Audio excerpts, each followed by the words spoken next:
ওরা আমি কিভাবে চিকেন রেডি করছি। প্রথমে আলুগুলো ভেজে নিয়েছিলাম, ওই জন্য আলুর যে তেলটা ওর মধ্যে আরেকটু তেল দিয়ে করেছি। দেখো আলুটাকে ভেজে রেখে দিয়েছি। পেঁপে দেবো একটু মাংসের ভিতরে, তো পেঁপেটাকে কুচিয়ে রেখে দিয়েছি। আর মশলা দেখো, এই যে গোটা গরম মশলার জিরে ফোড়ন দিয়ে দিলাম। ওটা ভাজা ভাজা হয়ে গেলে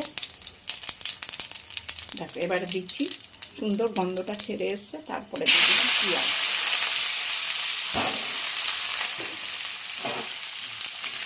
দিয়ে এইবার নাড়াচাড়া করছি।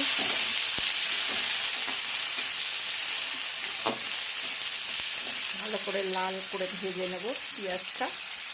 যতক্ষণ না লাল হয় ততক্ষণ ভেজে নেব। ভাজা ভাজা হয়ে এসছে, নাড়িয়ে চাড়িয়ে দিলাম।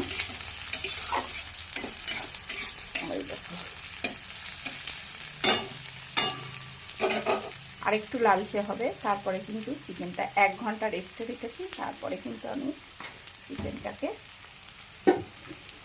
চিকেনটাকে দেখো আমি এই যে চাপা দেওয়া ছিল 1 ঘন্টা পর, এই যে ঢাকনা খুললাম। এবার পেঁয়াজটা ভাজা হয়ে এসছে প্রায়, দেখো লাল লাল কিন্তু হয়েই এসছে।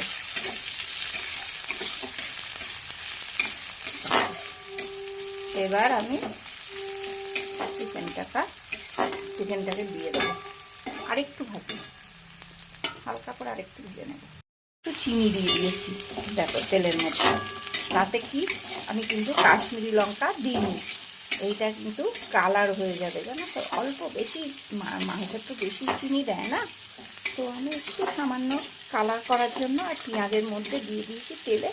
দেখো এটা গলে যাবে, আর এইটাতেই আমার মাংসর কালারটা চলে আসবে, কারণ আমি কাশ্মীরি লঙ্কা দিইনি ওই জন্য।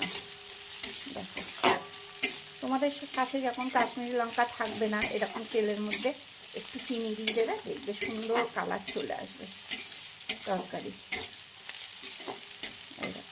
বিশেষ করে মাংস, ডিমের তরকারি এইগুলোতেই বেশি দেয়। অন্য কোনো তরকারিতে এমনি নর্মাল চিনি দেওয়া যায়। যে কোনো পেঁয়াজ রসুনের রান্নাতে এইভাবেই একটু মিষ্টি দেওয়ার হলে দিয়ে রান্না করলে তোমার কালারটা চলে আসবে। এই দেখো কালারটা কিন্তু অনেকটাই চলে এসছে।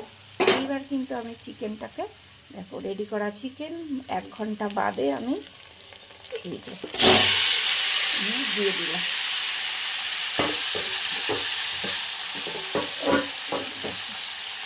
এবার আমি এটাকে ভালো করে কষাতে থাকবো।